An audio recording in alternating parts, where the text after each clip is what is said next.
বন্ধুরা, আজ চলে যাচ্ছি আরেকটি দাওয়াতে। আজ গিয়েছিলাম আমার এক বন্ধুর বাসায় দাওয়াতে। আর বিশেষ করে এই দাওয়াতটা ছিল একদম নেক্সট লেভেলের। প্রথমে ভাবছিলাম সাধারণ, কিন্তু দাওয়াতটা আসলে অসাধারণ হয়েছে। এই ছিল বন্ধুদের বিল্ডিং। এই বিল্ডিংটি চিটাং শহরে ম্যাক্সিমাম লোকেরই দেখা, অনেকে চিনবেন।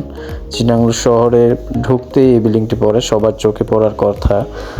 তারপর আমরা ওনার বাসায় উপরে উঠতে চাচ্ছি। উপরে উঠে দেখলাম সবাই মোটামুটি রেডি, একটু আড্ডা দেবো, তারপর চলে আসবো। বাট ইট ওয়াজ কমপ্লিটলি রং। বাসায় ঢুকতে দেখি সবাই খুব সিরিয়াস। আমি ভাবতেছিলাম খাবার কি এখনই দিবে না পরীক্ষা নেবে। তারপর বন্ধুর সাথে চলে গেলাম ছাদে। ও ছাদে যেতে বললো, আমরা সবাই চললাম। ছাদে গিয়ে দেখি পুরাই আমি শক। অর্থাৎ একটি ছাদ না, ছোটোখাটো একটি মিনি জঙ্গল। চারিপাশে শুধু গাছ আর গাছ, আম, পেয়ারা, লেবু, ড্রাগন ফল, মানে যা মনে কল্পনা করতে সবই আছে এখানে। আমি তখন মনে মনে ভাবছি, ভাই এরা কি বাসায় থাকে না ফলের বাগান অথবা আড়তে থাকে। তারপরে শুরু করলাম আসল কাহিনী। বন্ধুর পেয়ারা গাছ দেখলাম, আম বাগান দেখলাম, আম একদম ফ্রেশ গাছে অনেক ধরে রয়েছে। চারিদিকে যেদিকে চাচ্ছি শুধু ফল আর ফল। Oh my god, this is organic happiness. এই যে দেখতে পাচ্ছেন, এখানে কবুতর রয়েছে। কবুতরের 3টি বাসা রয়েছে, যার মধ্যে একটির মধ্যে ডিম রয়েছে, বাকি 2টির মধ্যে এখনো ডিম পারেনি, এখনো খালি। যাই হোক, অনেক মজা করতেছিলাম। চারিদিকে এই যে লেবু গাছ একেবারে টসটসের রস লেবু রয়েছে এখানে। এই যে আমাদের মধ্যে একজন লেবুগুলো ছিল, তার কিছু কথা ছিল, কিন্তু কথাগুলো হঠাৎ হারিয়ে গেল যেন, জানি না।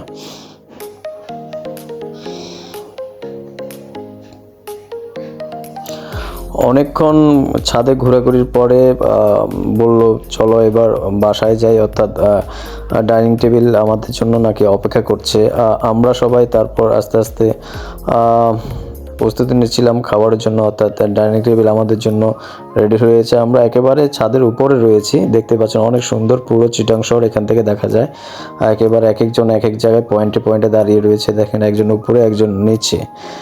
তারপর চলে গেলাম সরাসরি আমরা নিচে, অর্থাৎ ওদের বাসায় ঢুকে পড়লাম। বাসায় ঢুকে দেখি ওদের বাসায় যাওয়ার জন্য অনেক তাগাদা দিচ্ছিল। আমরা সবাই তাড়াতাড়ি চলে আসলাম খাবার টেবিলে। এখানে এসে দেখি আসলে ডাইনিং টেবিল ভরা, পুরো ফুল ভর্তি, নানান রকম খাবার দিয়ে সাজানো, অর্থাৎ ফুড ফেস্টিভ্যাল হয়ে গেছে এখানে। মুরগির মাংস, ভর্তা, সালাদ, মাছ, চাপ, অনেক রকমের আইটেম এখানে ভর্তি, যেন ফুড ফেস্টিভ্যালের জন্য সব রেডি করা হয়েছে, অথবা ইউটিউবে দেখানোর জন্য। এসব কি আর মানুষ খায় না ইউটিউবের জন্য সাজিয়েছে, আমরা বলতে পারছি না। যাই হোক, আমরা বসে পড়লাম খাওয়ার জন্য, কোনো লজ্জা নাই, শরম নাই, আমরা বসে বসে খাচ্ছিলাম। খাবারগুলো খুবই টেস্টি ছিল। একের পর এক আমরা আইটেম নিয়ে খেতে শুরু করলাম। কোনো প্রকার হেজিটেশন করলাম না, কারণ বন্ধু বাসায় দাওয়াত বলে কথা। কোনো প্রকার হেজিটেশন ছাড়াই আমরা খাওয়া শুরু করলাম। নানান রকমের পদ, খুবই টেস্টি। আপনারা টেস্ট করতে পারলে অনেক ভালো লাগতো আমাদেরও। খাওয়া দাওয়ার পরে দেখেন আমাদের বাঙালির অভ্যাস, একটু শুয়ে গেলাম। আমি শুইনি, বাকি 2জন শুয়ে গেছে, আমরা আর বাকি 2জন একটু হেলনা দিয়ে রইলাম। খাবারগুলো এত বেশি খেয়েছি যে নড়াচড়ার সুযোগ কম। তারপর দাওয়াতটি শেষ করে আমরা সরাসরি নিচে নেমে গেলাম। অর্থাৎ দাওয়াত আজকে এখান পর্যন্ত শেষ। পরবর্তী কোনো দাওয়াতে আসলে আপনাদেরকে অবশ্যই নিয়ে আসবো। আমি তাদের গেট দিয়ে বেরিয়ে গেলাম। তারপর বাসায় যাওয়ার পর আর নতুন কোনো ব্লগে যদি আবার নতুনভাবে দেখা হয়, সেই পর্যন্ত অপেক্ষা থাকবেন। ভালো থাকবেন সবাই, গুড বাই।